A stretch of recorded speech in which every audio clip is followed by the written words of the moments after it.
Thank God. Fine. Good.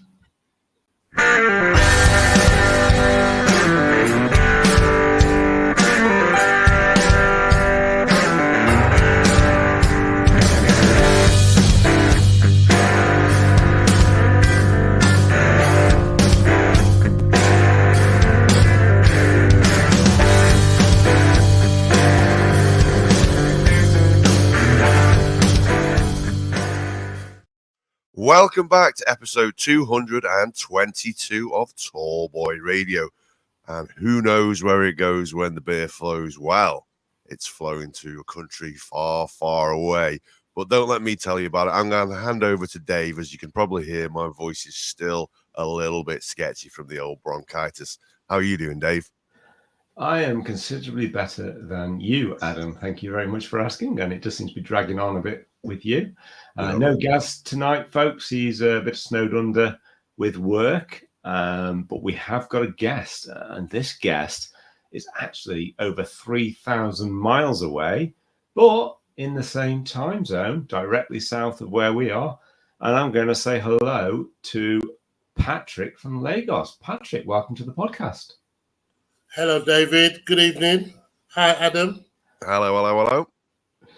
So, Patrick, I met Patrick at a Create and Speak course that we both attended about 5 or 6 weeks ago to learn how to improve our public speaking.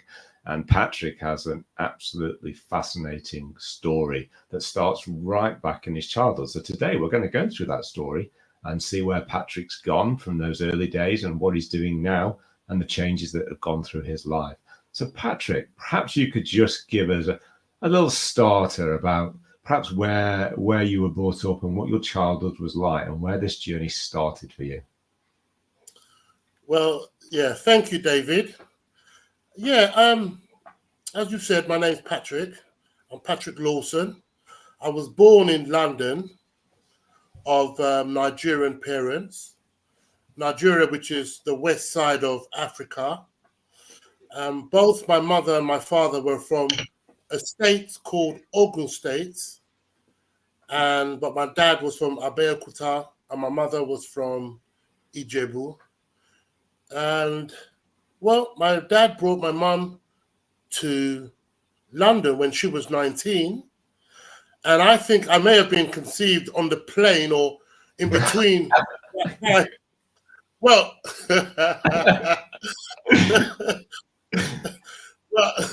no, that may have come out wrong. Because my mother was 19 and I was born at 19, but obviously there's 12 months in a year. So in between that time, I was born in 1968, and so yes, I was born in 1968 in London. And I had, as most children, I had a good childhood. My mum and dad, well, my mum, because I can't actually remember anything really much about my dad. But yeah, I grew up in Hackney, which is in London, East London. And we lived in it's not there now, but it's called Power House in Clapton.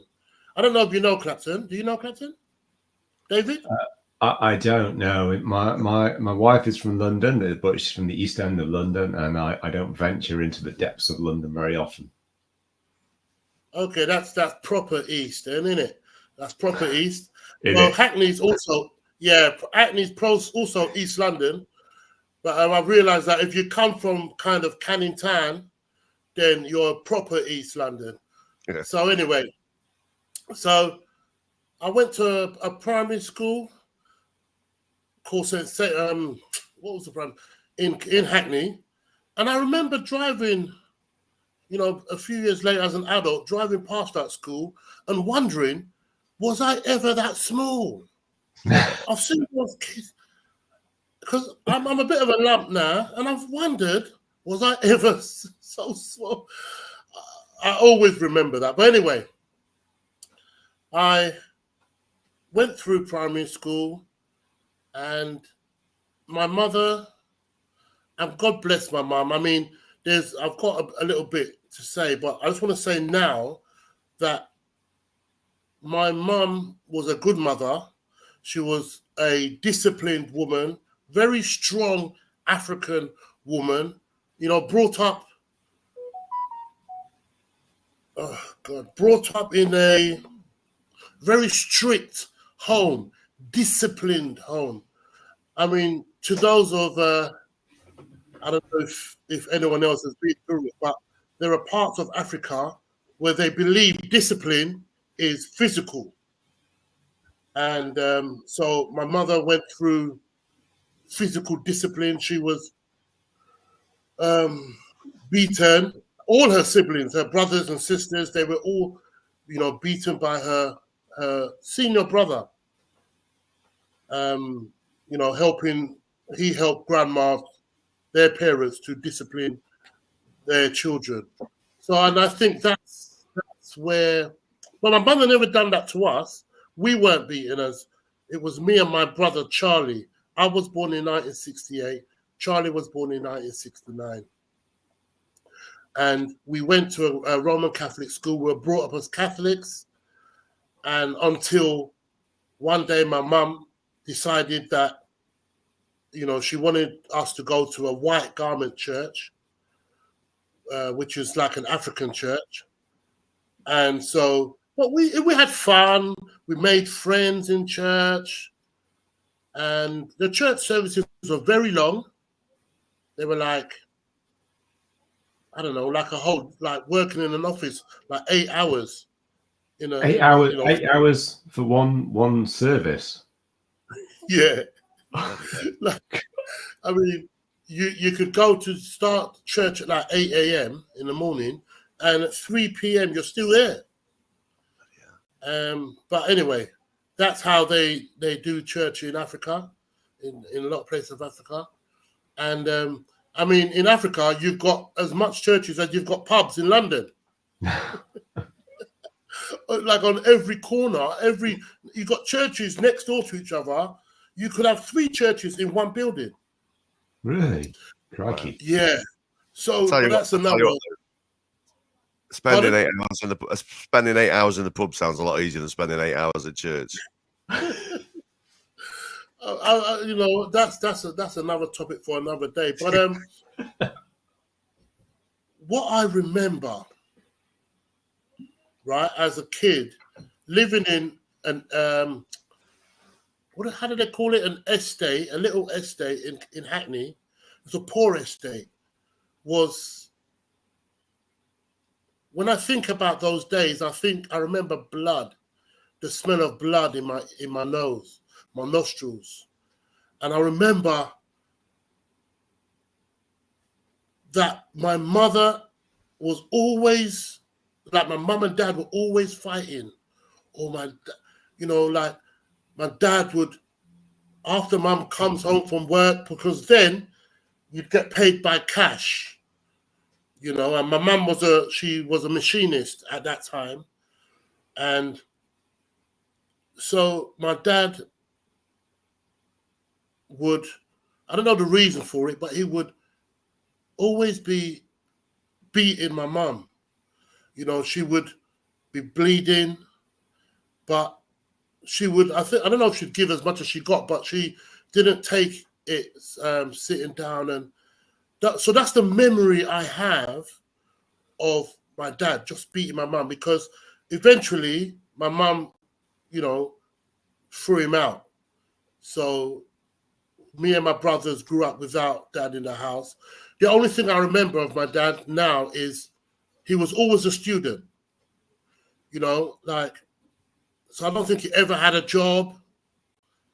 And as I said, I grew up as a Christian, so I'm not here preaching, but I know a lot about Christianity. So I'll be using that through my story as an example of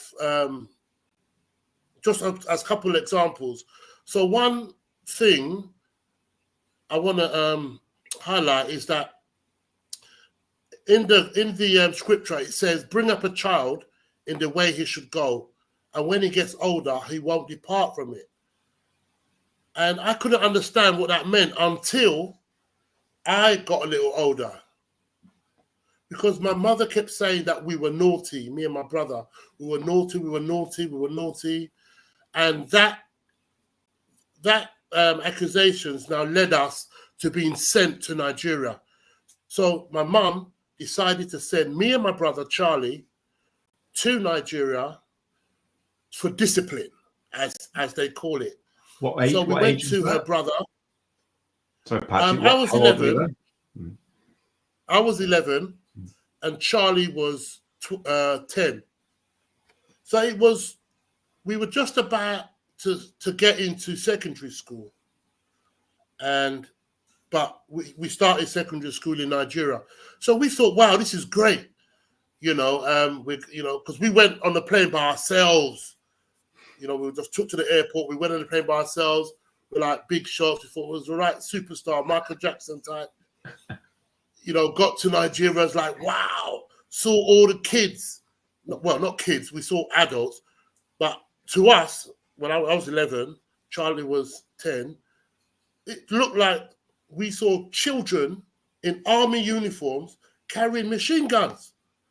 That's what it looked like to us. I thought, oh my gosh. But anyway, it was all exciting. We were picked up at the airport, taken to my uncle's house, and and very quickly we got in trouble. I think within my first 3 days, I was eating and I dropped a plate. It broke, accident, and I got clubbed around the ear. Bam! Slaps around the ear. I thought, wow. Because I've never been beaten before, My mother's always given us what Nigerians call punishment. I think I would have preferred to have got beaten, because as a machinist, if my mum dictated my behavior as bad, while she's doing the machining, she would tell me to stool down. So stool down means either with my back to the wall, I'd go down into 90 degree? So it's like I'm sitting on a chair, but there's no chair, with my arm out straight, like that for like it seemed like for hours. And I remember my mum would tell me, "Put your arm up straight," So I think I'd rather have been beaten than to have got, because it was pain, agonizing pain. But anyway, so I broke a plate in Nigeria, got clapped around the ear. I thought, wow. This is a bit harsh. Quickly realized that her brother wasn't really a nice guy, because then after that, any little problem, I had to wash his cars. That was my job. So remember, I'm only 11. I'm not that tall. So I'm having to wash his Range Rover. So I put a bench by the Range Rover, stand on it to wash the roof. Next minute, I'm being called Kule. My Nigerian name was Ade Kule. Kule, have you washed this car? Yes, sir, I've washed it. You've missed the roof. Oh, I'm sorry, sir. Come here. Because I've missed the roof, I'd get punished. So I'd get beaten. First, it started with sticks, like a long stick on my hands. It beat me. It beat me. It beat me.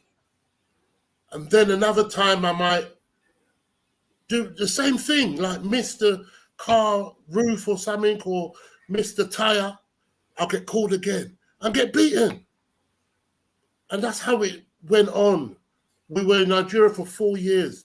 It went on a regular basis. Even now, I'm 56 years young, and I've still got the scars on my arms from what they call koboko. Koboko is like a horse whip, a whip with 3 thongs. So it's one handle and 3 thongs coming from it. So I had the beating had gone to to that, you know. So I'd be stripped naked and be beaten and be beaten and be beaten. And one of his wives used to comfort us when we, you know, were punished like that, would like try to rub our wounds because my skin would have peeled off my body. Now, I didn't know the effect that this would have on me. And even thinking about it, yeah. At the time, Patrick, what were you thinking at the time that your mum had sent you here? I mean, it sounded like it was a great adventure for about 3 days, and then it sounds like the remaining 4 years were probably pretty miserable. Mm-hmm.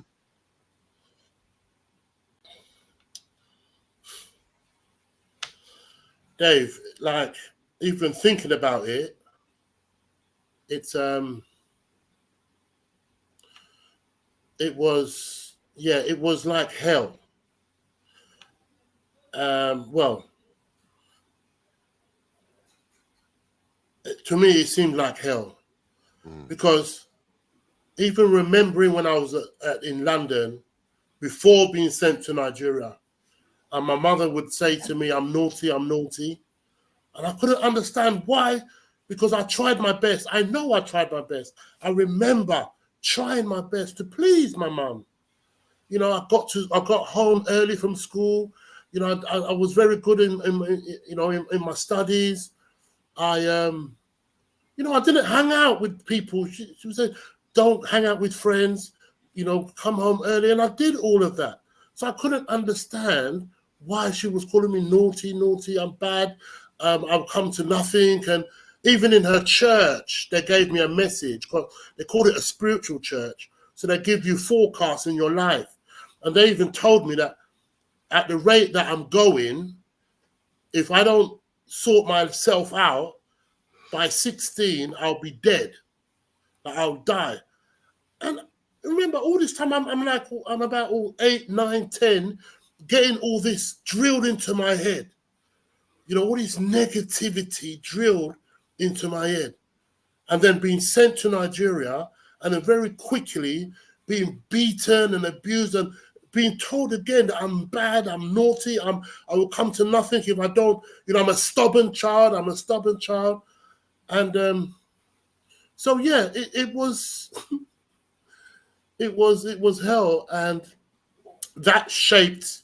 So if you remember the scripture I gave you, bring up a child in the way he should go, and when he gets older, he will not depart from it. So the reason why I'm saying that is because I think our children don't do what we say. Our children tend to do what we do. So, for example, if I told my child, don't smoke, and I'm smoking, my child would think, but hold on, but you're smoking, or my dad's smoking, and he's telling me it's not good, but why does he keep doing what's not good? It's a bit spooky at the moment, but this is all the thoughts I had, you know, growing up as an older person, wondering, you know, what's happened? Why, you know, what bad did I do? And I was called bad. One day, I remembered, I'm back in London now. One day, I remembered as a kid that I said to myself, because I was being called bad and naughty and I will come to nothing, I said to myself, I remember that day, I said, you know what? If I can't even please my mom and I'm being called bad and naughty all this time, you know what? I'm going to be bad. I didn't know what that meant, but I said I'm going to be bad. Now, remember, I told you my mother was a good woman. Now, as an older person, I realized that she was a good woman, that she only had the tools handed down to her. Remember, I told you, she also was beaten as a child growing up. Before she went to school at 7 o'clock, 8 o'clock in the morning, she had to wash all her siblings, brothers, sisters' clothes. She had to clean the compound, clean the house, cook food. You see, so this is what happened in Nigeria. And this is what still happens today in Nigeria. But anyway, Patrick, I love Nigeria. I love Nigerians. It's a beautiful country.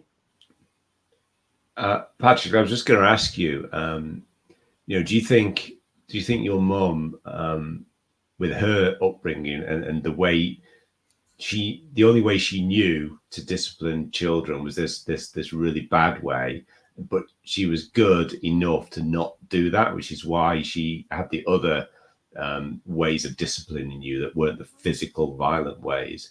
And then did you think she got to a point where she perhaps didn't feel she was doing enough, and she couldn't bring herself to, say, beat you, which is why she perhaps sent you to Nigeria?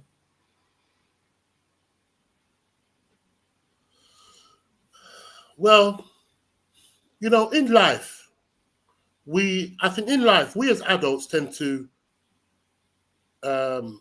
copy. We're carbon copies of others that we see. So in England, it was a familiar thing for Nigerian parents to give birth to their children in England, but to send them back home for discipline. To back to Nigeria for discipline. So whichever family deals with their things in whichever way. So just like my wife, because my wife also, but she's Caribbean, she's not African, she was beaten as a child, but she chose not to beat her children because she was being beaten. But unfortunately, I copied what happened to me. Unfortunately, I thought that when my children were behaving like children, because a 5-year-old can only behave like a 5-year-old.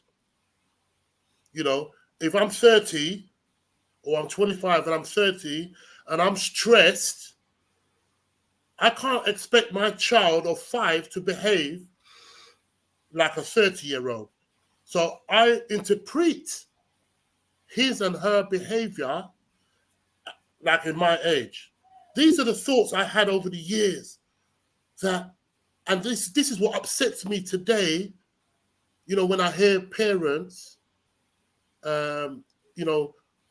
talking down to their children, talking negative to their children, beating, their children or threatening their children and not encouraging them. And this, so it makes me like, I don't get mad at them, but I actually say to them that, but you can't change anyone.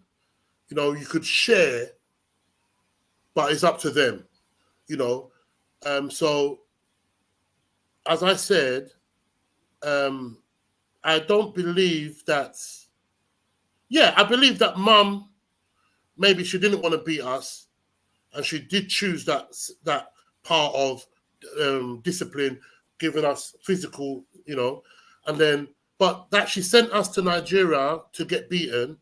No, I don't think so. I think she's just sent us to Nigeria, like copying other African families for discipline, so that we'll be disciplined and whatever. But that behavior didn't help me. It helped me to be respectful to people, but it didn't help me in the next part of my story that I'm going to. Let's move on. Now. Let's move on to that, Patrick. So you came back to the UK, when you were 16 or 15 and a half, something like that? Well, I came back when I was 14. After my mum's brother was killed in Nigeria. He was targeted and robbed and shot with his own gun. He lived for a while, but then he was killed. At his funeral, my mum came to Nigeria. I remember standing in front of his coffin and saying that I forgive you. I don't know where that came from, but I remember saying, that I was talking to the coffin that I forgive him. So yes, my mum wanted to leave us with another uncle. And me and my brother cried. We said, "Mum, no more uncles, please. Bring us back to London. Bring us back to London. We don't stay with them." So Mum couldn't understand what. But she said, "Okay, why would these guys let me bring them back?" So she brought us back to London. I went into a secondary school, in Hackney, Cardinal Pole it's called, but I came back to London with an African accent. So obviously I was targeted. I was bullied for my accent. I had an accent. I was bullied regularly, called a boo-boo.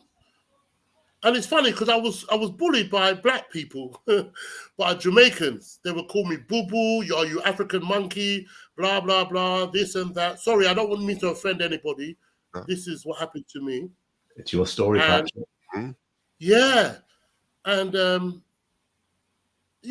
couldn't understand why. But in London, we have rules.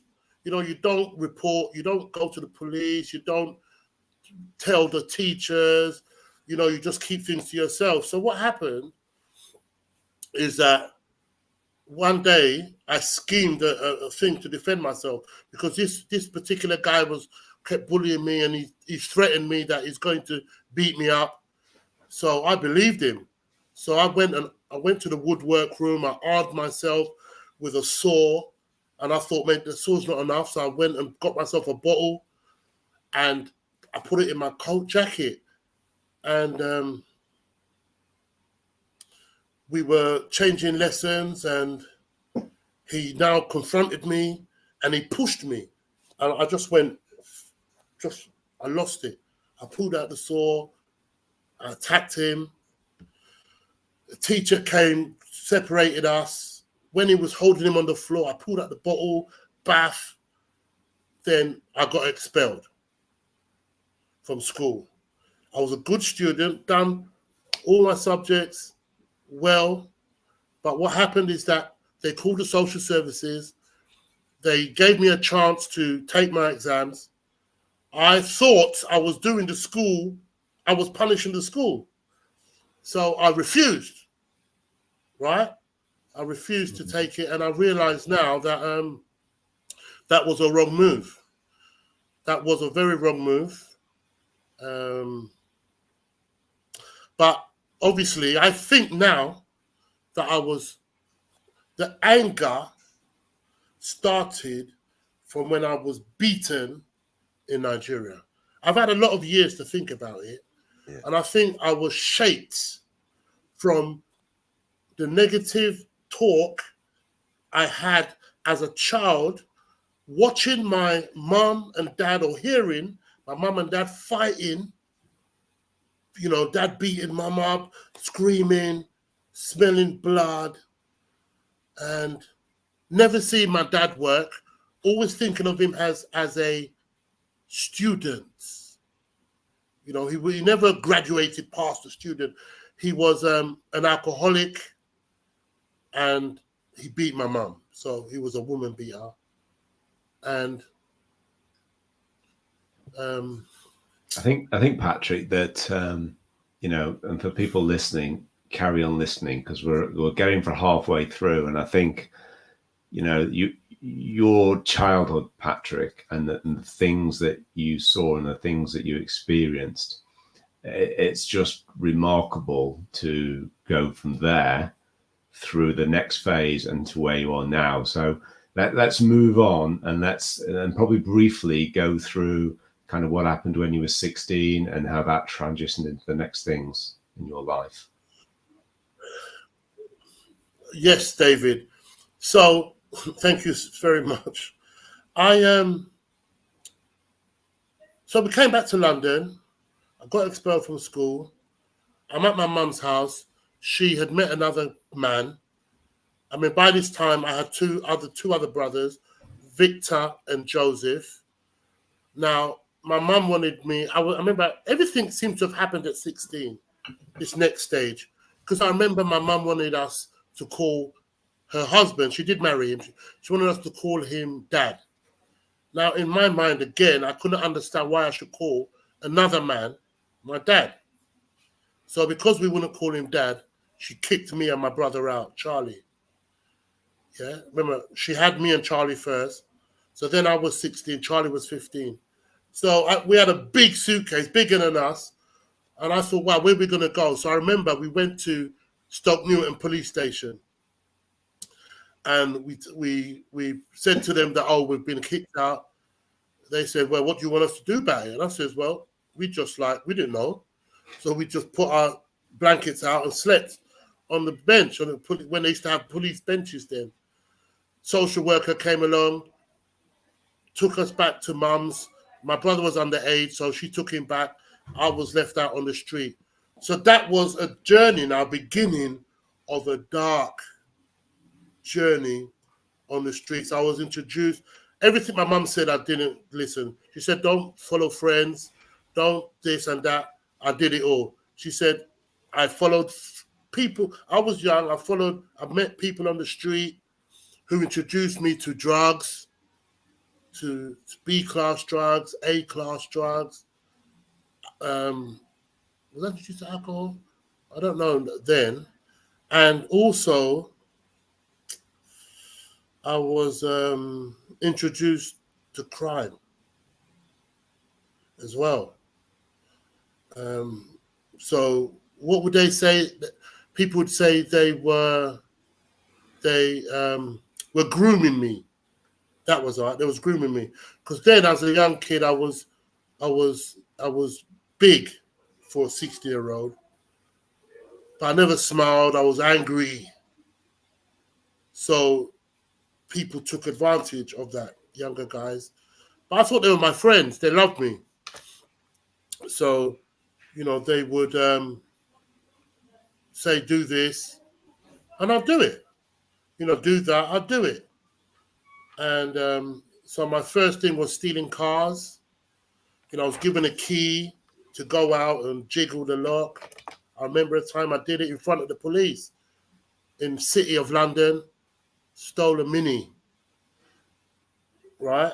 And I don't know how I learned to drive, though. I was going to ask, Patrick, you've not mentioned learning to drive at any point. Okay, it's true. Actually, there was a time when just very quickly, when I was in Nigeria, my uncle, he was a rich man. He had a driver, so I used to go out with his driver all the time. I love going out in cars. And I used to ask him questions. Why did you do that? Why did you do that? Why did you do that? What was that for? Da, da, da, da, da, da, da.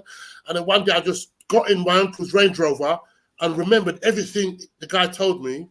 And my uncle had about 6 cars, all parked inches away from each other. So I'd get in the car, drive forward, go back, drive forward, go back. And then one day I followed the driver with a van. Remember, I was 11, 12, 13 with a van, a Volkswagen van. I drove the van when he went Ogun State, drove it like, so I got the love of driving then. So yeah, that's how I learned to drive. So anyway, in the city of London, right under in the nose of the police. And then very quickly, I got arrested. And I grasped myself up because I didn't grow up in a criminal's house. So I got the police asked me questions. I told them everything.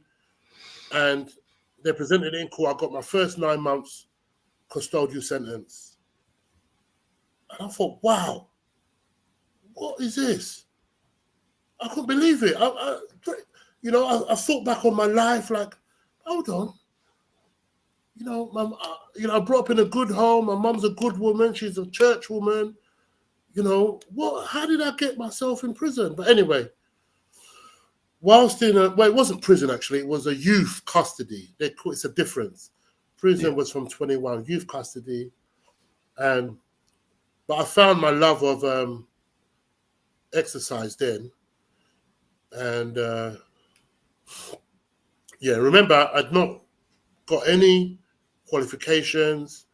I left school with nothing because I thought I was doing the school bad or I was doing the government wrong, not knowing I was hurting myself by not finishing my education at school and by not, learning something. So anyway, went to jail, come out, and after 4.5 months, went and mixed with friends again, done things, and then went back to prison. I got a 3-year sentence. So I spent 2 years in jail. But at that 2 years, that period, because I called the prison university. You know, that's where I got my education from. Yeah. And I'm not proud of myself. I'm not proud of it. But what it's helped me today, because if I didn't have that experience, I wouldn't be able to speak to the youth I speak to today about not taking that route. I've even stopped crimes on the street today because I've gone up to the robbers and I've said, and I've said, listen, what are you doing? I know what you're doing. What? That's the. And I said, listen, and I'll block the victim, and I'll be talking to the robbers, and I'll tell them, I used to do what you're doing. I've spent 6 years in prison. And then they'd look at me like, wow. And I say, yeah. So, bruv, it's not worth it. It's not worth it. And then they would, all right. And then they would go.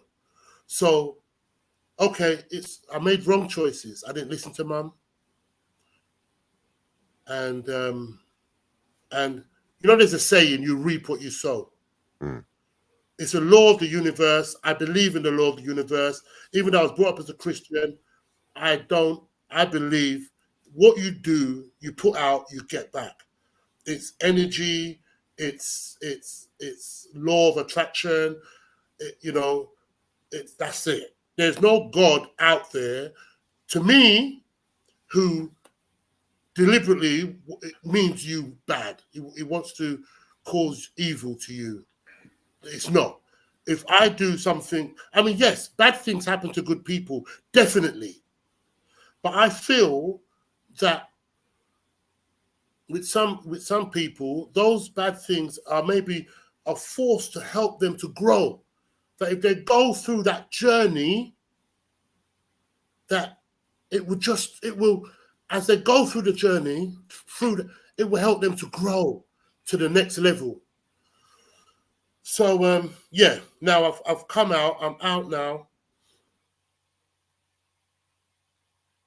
and instead of in my head thinking that, learn something, learn a trade, learn plumbing, learn, painting and decorating or whatever, I didn't. I thought that my mind, I'd already come out of university of Her Majesty's Pleasure, and I was qualified as a, as an ex-offender. So you won't get employed as an ex-offender. They don't, from the know you've been, that's it. I mean, today things is different. And that's what I'm going to move on to now to when there was a period at that time when I got out, my life got worse. I started doing bad things. I got involved in dark things. I was a pharmacist, meaning I was a drug dealer. Yeah, I sold drugs. And I didn't know any better because I've been in prison for, this is now 4 years now, 4 or 5 years. That was the only thing I was exposed to day and night. Everyone were criminals for different things. I couldn't understand. Anyway, so I've come out. I had a little stint as a dealer. I met someone who was making money. I thought, wow, I want to do that. I got training. He trained me, and I did it for a few years. One day I got arrested for that, and I need to be careful now, just in case there's any police or lawyers listening in. It's just a story, Patrick. It probably didn't happen for yes. real. It's just a story. Yeah. Okay, yes, hypothetical. Use inverted commas just in case. Cover yourself. Okay, yes. Anyway, there was actually, they can't do me for it again anyway. But no, I think I'm gonna keep that for another day. I'm not even gonna say it just in case. But there's a time whilst I was inside that I took up the book, the Archibald. The Archibald book is a law book. So I read about the crime I was in there for was possession with intent to supply. So I read about that and other crimes. And one thing I learned from that book was the jury has to find you guilty beyond all reasonable doubts. So I thought, wow, beyond all reasonable doubt. So I just have to put doubt in their minds. So I did and backed it up with my evidence. And it's funny now, that's why I realized that the law of the universe doesn't care if you're good or bad. You know, it will work for you. And it worked for me. But anyway, as I said, that's for another day. So moving quickly forward. From there, I went into worse life. I started using my supply. I started, obviously, remember I was selling, and now I started using myself. My life went quickly downhill. If you could imagine a rat, well, rats in London are posh. They've got food. Let's say rats in Nigeria. Rats in Nigeria, right? I felt my life was worse than a rat. We were fighting over food in the bin. I'd have money in my hands. Hold on to this money tight for my drugs. I was an addict. I'd got from smoking weed to cocaine to crack cocaine to heroin. I was an addict on heroin for years. This was what you sow, you reap. Mm-hmm. So I was rewarded for what I'd done. I thought prison was bad. Being an addict is worse. All this time, I was homeless. You know, like in the newspapers, if you see my story online, it says I was in the Evening Standard. It says I was homeless for 20 years. Now, from 16, you know, being in the hostel was homeless, but I quickly was not out of the hostel on the street. But anyway, yes, I'd become an addict. I saw no way out. I didn't understand how. One day I stopped on the street thinking, how did I get here? I thought of suicide. I thought of killing myself.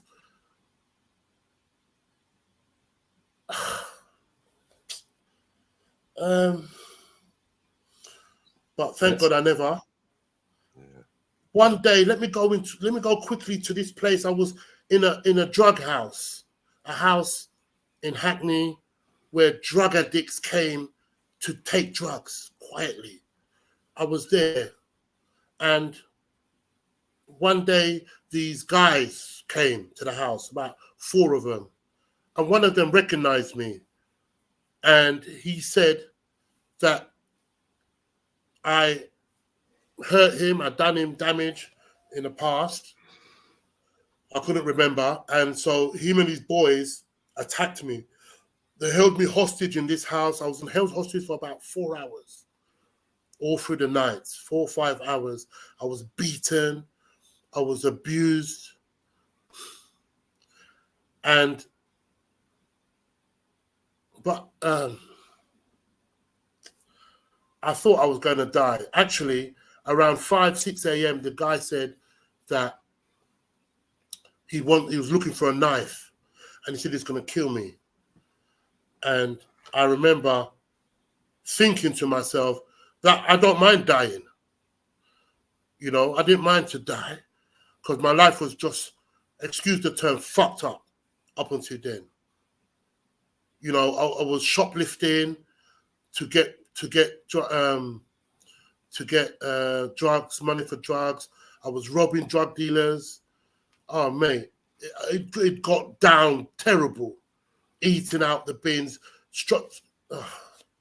So I would welcome death.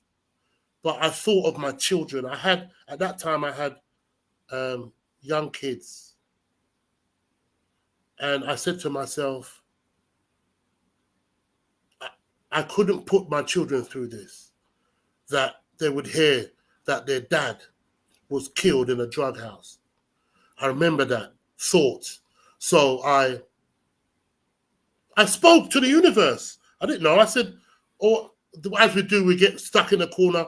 Oh God, help me." I didn't know I was speaking to anyone. I just said, "How can I get out of it? Help me." And all of a sudden, I was told, like an answer came in my head, that I must jump out the window.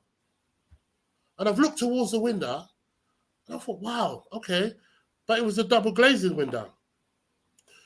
And it just told, and I said, okay. And he says, I must jump on the bed and dive through the window. So I just followed the instruction. I got on the bed and dived. But the window knocked me back. It didn't break. I went, oh my gosh.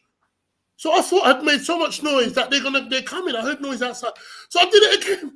I jumped on the bed, and with all my force, with my head, I've jumped to the bed and I've gone bam like a bullet.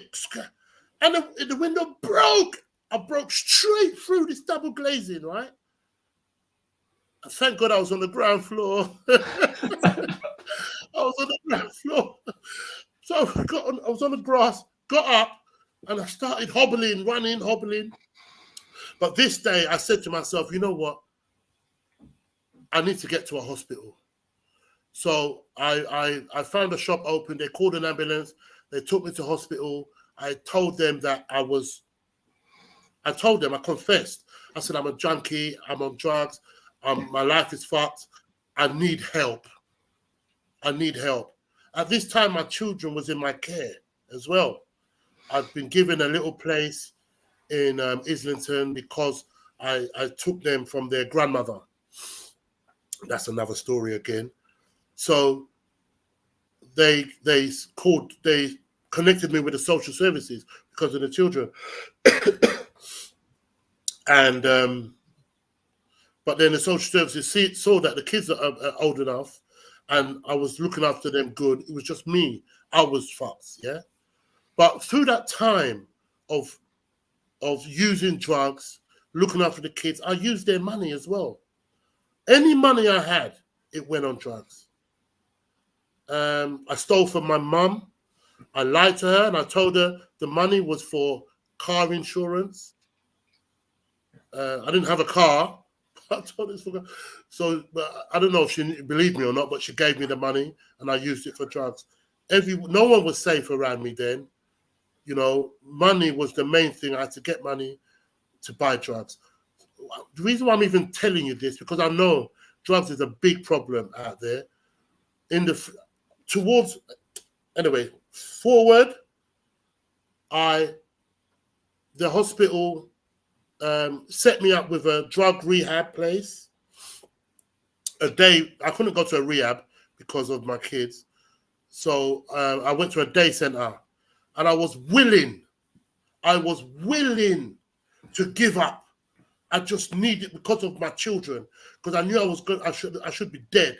But I was alive. Why? Because I did not want my children to remember me as a junkie dying in a crack house. So I followed the instructions. I was willing. I was ready to give up. Why do I keep repeating that? Because people think if their loved ones is on drugs, they can threaten them with, you know, you won't see this, you won't do that. They don't care. Until that person is ready to stop, they're not stopping. They've got to hit their rock bottom, like I hit my rock bottom. So I was ready. I went to a day service. They put me on Subutex. Well, first methadone, but that reacted to my body in a negative way. I was on Subutex. They told me I would be on Subutex for a year, then they would wean me off it. I said, okay. I was on it for a year. They didn't want to wean me off it. I approached them. I said, you said you're going to wean me off. Anyway, so I forced them to wean me off. So I believe, and in quotes, that, well, no, I shouldn't even say that. I think I give all glory to the NHS and to the services, the drug services, because when you are ready to give up drugs, they're there to support you. They are there to support you. Even when I got down to the last 2 milligrams of Subutex, where there is many ex-addicts out there, that ex-drug addicts who are still on Subutex, and they can't stop that 2 milligrams. On that 2 milligrams, I went into a rehab. They gave me support. I got off it, and and I'm happy to say, this was about 6-7 years ago, that I'm still clean to this day. Now, whilst in the service, I went to another place now, which helped to re-educate me. I did meditations and done some courses on health and safety and one or two things. And then I felt I needed a job. So what happened is that I had a support worker, and she said, well, what can I do? And I said, well, I got a bus license. I used to drive a bus. So she said, okay, I'll help you. She found me a bus job, and I was so scared. She said, Pat, don't be scared. I've done everything. Just turn up. I said, all right, Mandy. So I turned up, and I told them straight. I said, Gov, okay, it wasn't a bus. It was a minibus first. I said, I've got a criminal record. Yeah, is it going to be a problem? They said to me, okay, if I don't feel comfortable doing the minibus, I can go on the buses, London buses, because that you're not a risk to the public like that. So I said, okay, but I had an interview with the transport commissioner, and he asked me questions, and I told him, yes, it's all in my past. I just want to build my future, with my children, and just work and do what I need to do. So, they gave me permission. They said, okay, boom. So I got the job. In interview, I said to him that I just want to get out there and take care of the customers.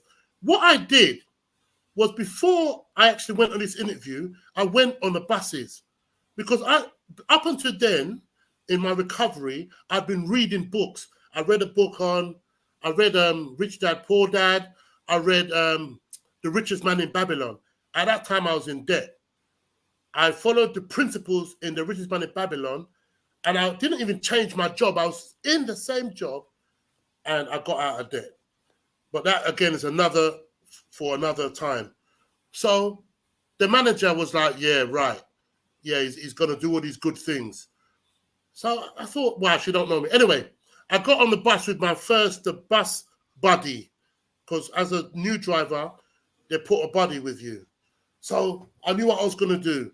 As I said, before the interview, I went on buses, and I saw the bus drivers weren't talking to the passengers. So I swore that I'm going to talk to all my passengers. So that's what I did.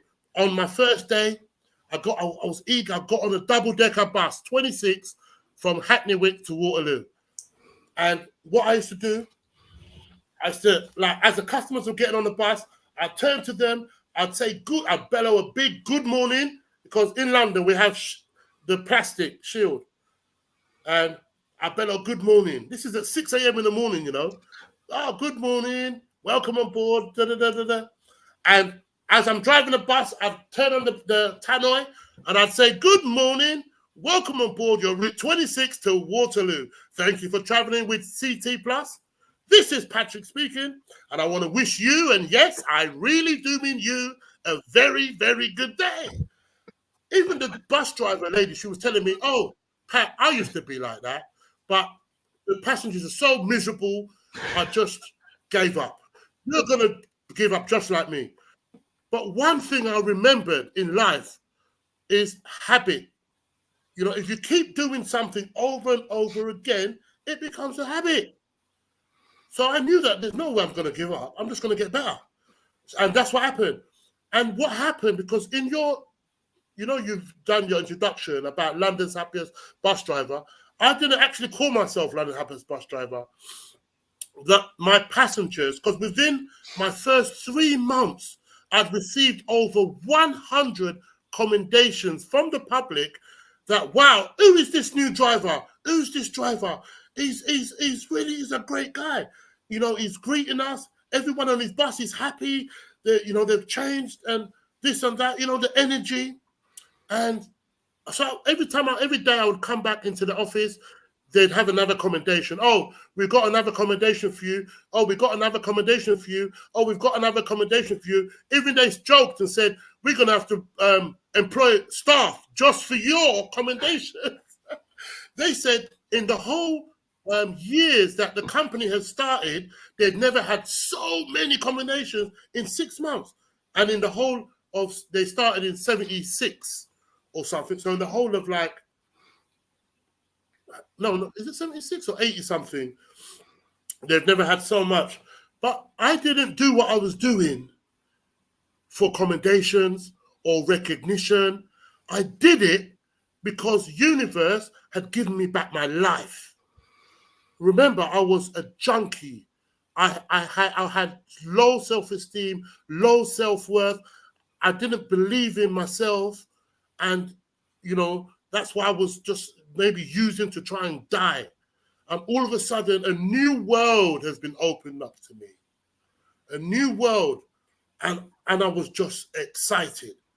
I was excited. So after about a year, I won an award for outstanding customer service because they put me up for an award as a bus driver for outstanding customer service. And then what happened? I think it was around Brexit time, and there was a lot of bad news and everyone was depressed.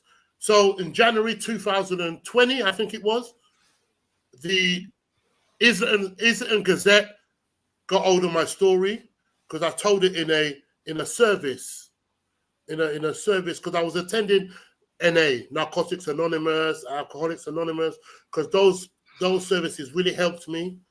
And I gave my story in one of their, so Islington Gazette got the story. They called me. They wanted to interview me. And they said they also own Hackney Gazette. So I gave them my story. And then Evening Standard contacted me. They wanted my story. And then it just snowballed from there. The only thing I regret, right, was signing all these contracts, right? Because they've got all the views. I ain't got no views. They're making all the money. I ain't seen no money yet. If you understand what I'm saying, is that, let me just share with somebody who's listening, if they've got this far, if you've come this far, thank you, everyone. If you've got we all got a story. Before you talk to anyone, make sure you read that contract. And if it omits you from making any money, don't sign it.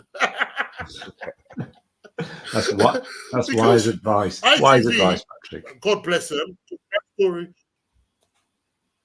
I was just saying that's wise advice, Patrick. And one of the you have told him we don't pay, haven't you? Yeah. Yeah. Shall I continue? Yeah. I was just going to say one of the. Shall I continue? Yeah. Oh, yes. Patrick, I was just going to say one of the places that you recorded a video for was called More Than My Past. And I think that was a charity or an organization that Tony Adams was involved in. Is that right? Are you still there, Patrick? Do you know what? Can you hear me clearly? We can now. Yeah. Because the network seems to be a bit bad. No, I didn't hear what you said. I heard you say something, David, you're freezing. I heard you say something like More Than My Past. Yeah, you filmed a video with More Than My Past, didn't you? Yeah, that's a... Oh, well, if you're listening at home, folks, Patrick's just dropped off. He did pre-warn us that in Lagos, the electricity and the internet can be a bit dodgy. He did. We'll just give it a minute to see if he comes back. He's timed it for an hour. That was perfect. Tell you what, I don't think we've had a guest that's timed it that well. From the start to the denouement of the story, he timed it absolutely perfectly. Yeah. And then at the point, as an Arsenal fan, I was getting excited about hearing about Tony Adams. Yeah, he's timed it very well, but Patrick's omitted a lot of the story, and we're only about 70% through. It's a double episode. Patrick, you're back. We think you're back. Oh, man. I think it must be my network. It's fine. We can hear you now. Can you hear us okay? Hello? Hello, can you hear us? Yes, I can hear you. Excellent. Yes, I can hear you. That's no problem. This is a live stream, but what Adam does after is he edits it all down, so the audio versions won't even know that happened. Or it's still happening. Yeah, okay. No, you're with us. So you're with us now, Patrick. You can hear us. We good? Yeah, I'm here. Excellent. So we were just talking about the charity More Than My Past, which I think Tony Adams, I think he used to play football for some team, was involved in. Really? Yeah. Wow. No, do you know what, right? These charities are doing a good job for ex-offenders. I mean, More Than My Past, I can't remember the name of the company, but they're doing good work for ex-offenders because they're trying to help employers to understand that an ex-offender, someone who's made a mistake in life, but has turned their life around, that they could trust them, that they're not going to. You more likely get better service from an ex-offender who wants to work, as opposed to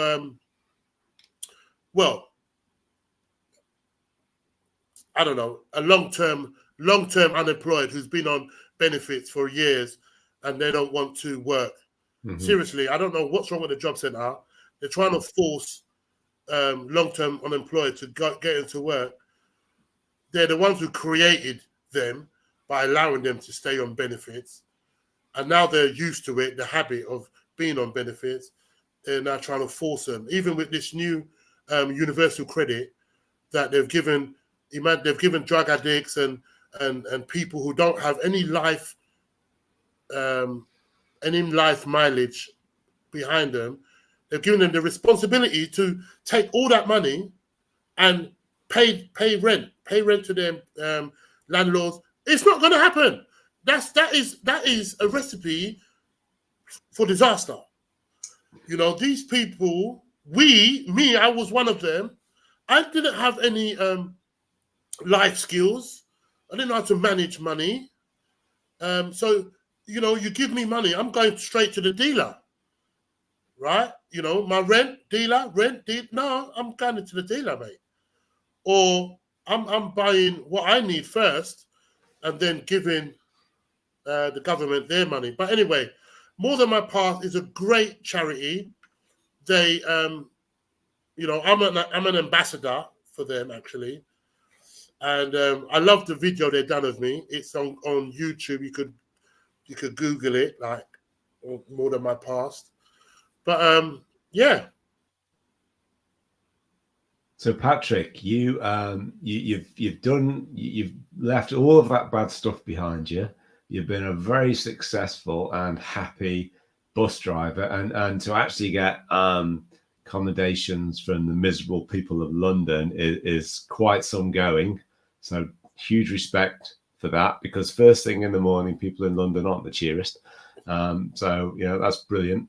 And so then what happened next? Because you came into a bit of money, not in the greatest of circumstances, but you came in some money, and you went back to Nigeria. Tell us a bit about that.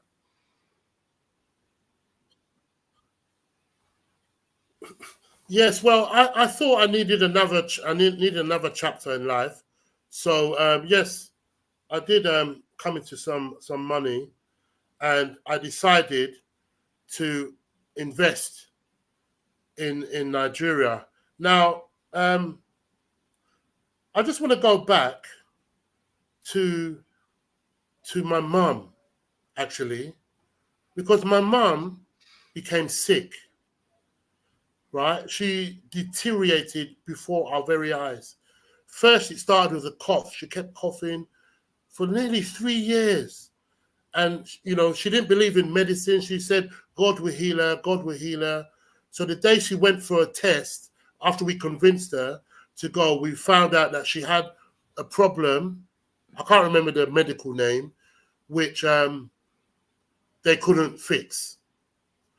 So mum's health deteriorated.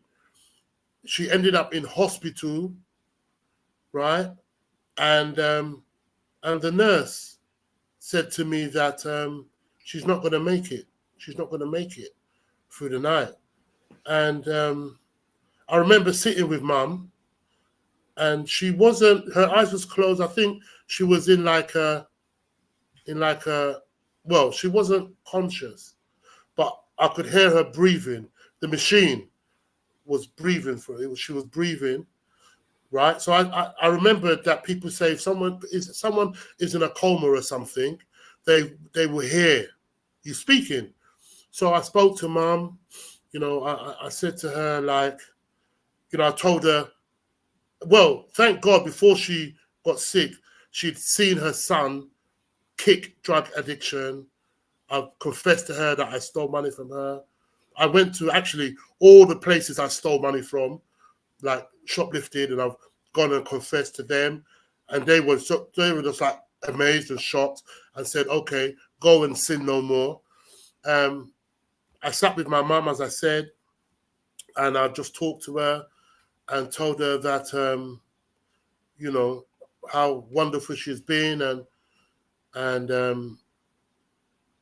then very slowly the breathing slowed down, the breathing machine slowed down.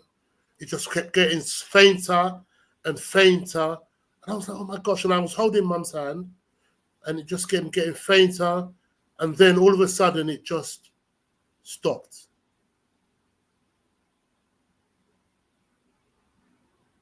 And then I called the nurse, and they called the doctor and confirmed that mum had passed away.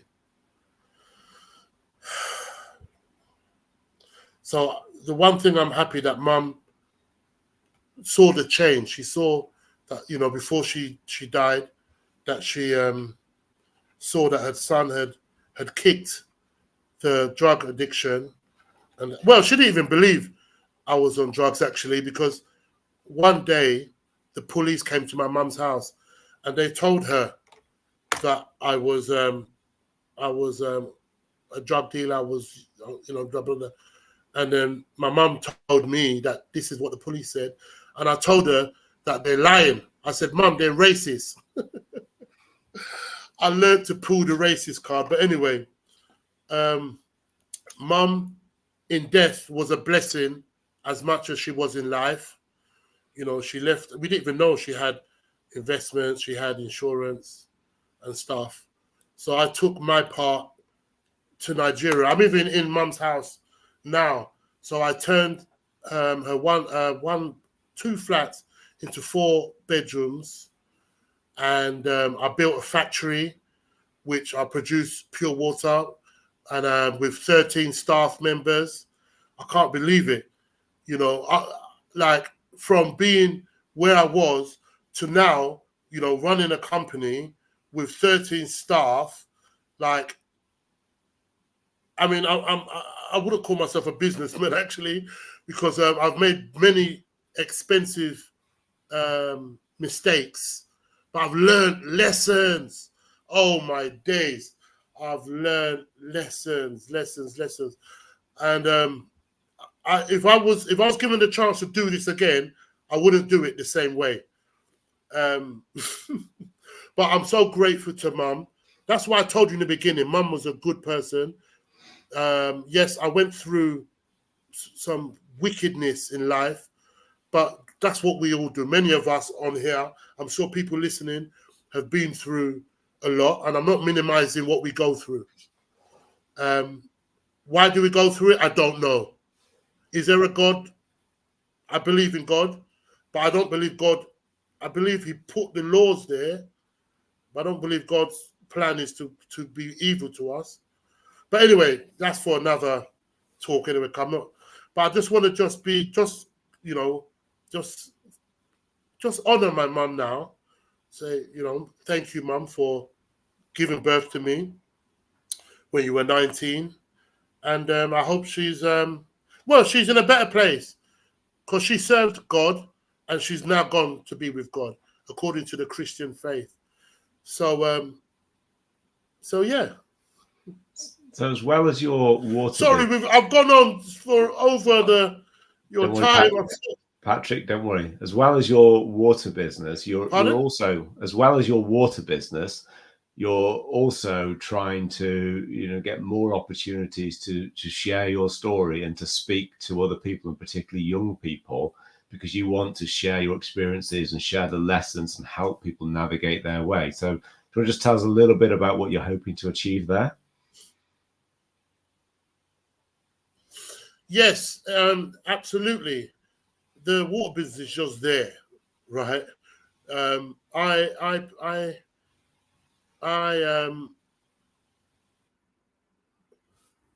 I want to do, I want to speak, and I am doing it, to young people, to young boys, about, the peril of,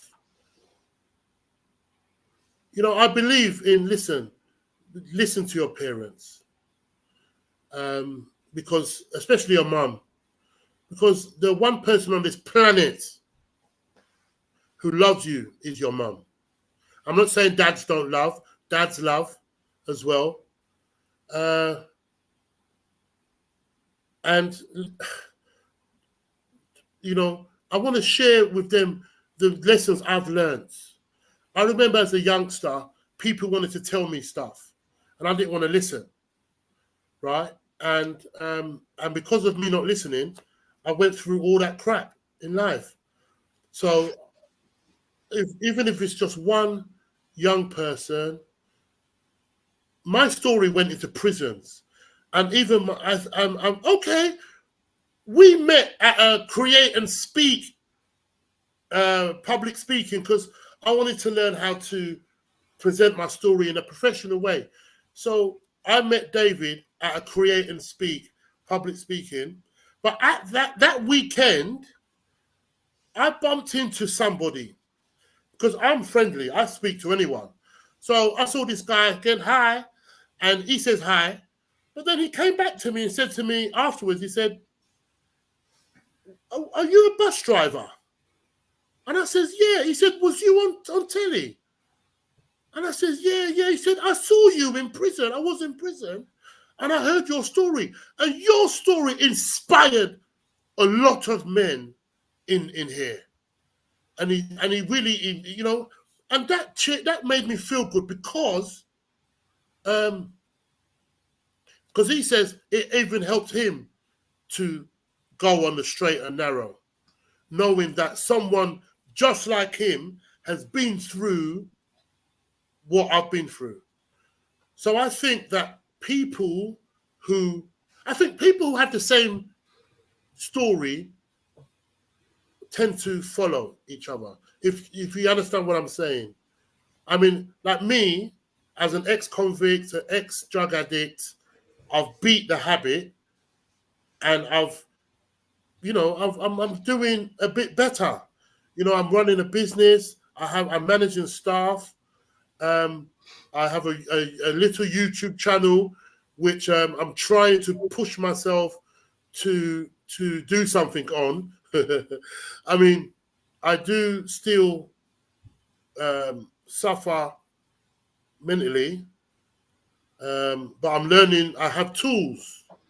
I have tools to help myself out, like meditation and going out for a walk and drinking water and having enough sleep, and talking to someone. Like if I'm ill, I go and talk to the doctor. Because he'll give me advice. I follow his advice. In life, I believe we're created to solve problems. Les Brown once said, you're either in a problem, you've just left a problem, or you're heading towards a problem. Life, as you see it, is full of problems. And I think that we were created as problem solvers. And many of us run away from solving problems, and that's why a lot of us are down or depressed, because we're not facing the issue with just running away from it, not hiding, but being distracted with other areas of life, like alcohol or women, or, you know, just being distracted. But I feel that one of the answers to, I'm not a doctor, but I've been through it. And I know, look, I was depressed in my addiction, right? And action, having a goal, having a plan, and executing that plan gave me happiness. It gave me joy. I still beat myself up because I went to prison. You know, I committed crimes and that, yeah. But I'm not that person today. No, well, I'm still the same person, but I'm you know, I'm on a different track. That's right. I've changed tracks. You know, the psychologists talk about your neural pathway, and that's how your habit is created. So they say that in order for you to change a habit, they said it takes about 21 days, but that's a lie. Because I waited 21 days, and then I realized that I had to go another 21 days, and then another 21 days, like 6 months before you create a new neural pathway in your brain, that your brain now believes that, okay, Patrick's on a different path, let's support him. And then you create your new, but yes, you start little by little, one day at a time, you know, changing your habits. Change, you know, if you want to break a habit, you find something else to do and just do it one step at a time, a little bit every single day. It's not going to be easy. It's going to be very difficult, but you do it and then you would just change.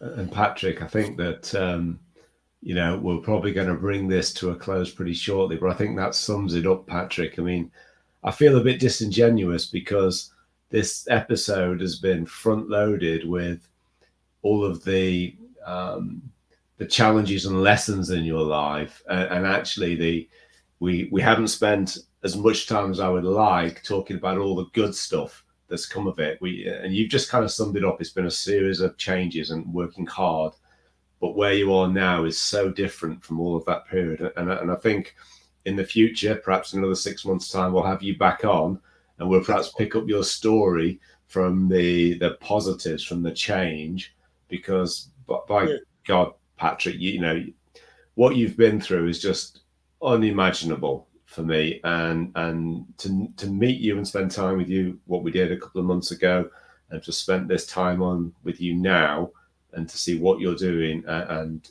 you know, the way that you can still smile and you can get on, you can be positive, you can share positive, you want to do good.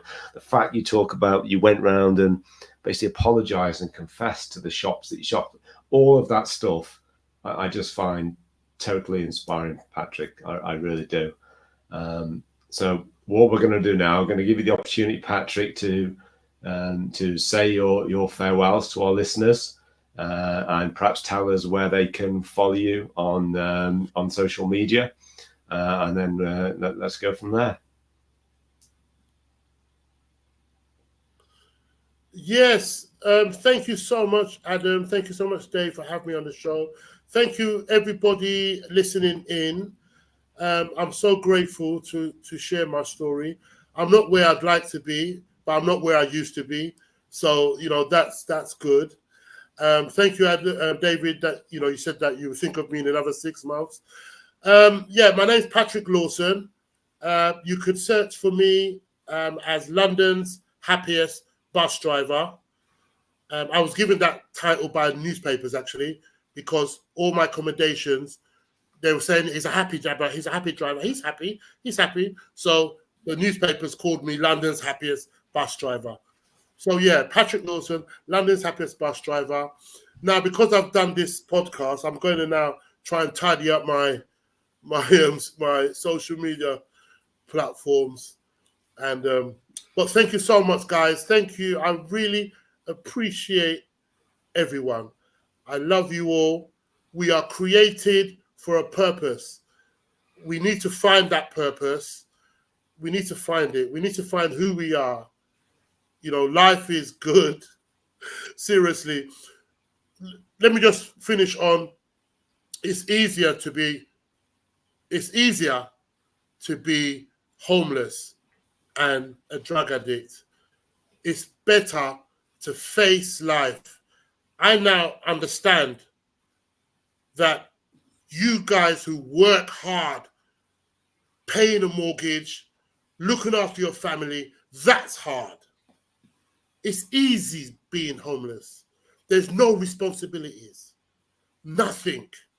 But yes, keep helping them with your prayers, keep helping the homeless with your giving, but leave a word, you know, hear their story, see how you can maybe help.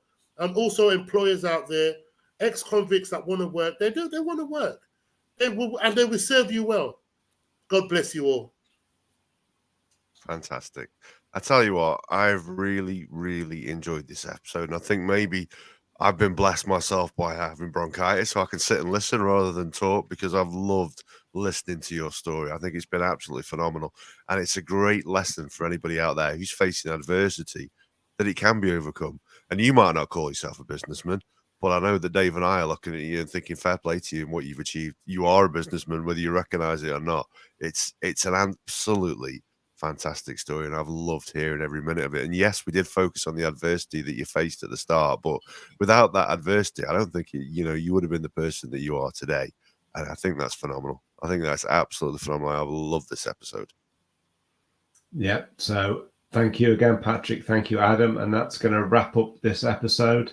And I think we're about to play some music. I can't remember what Adam says at the end of the episodes. There we go. Take care, folks. Thanks for listening. That's good enough for me.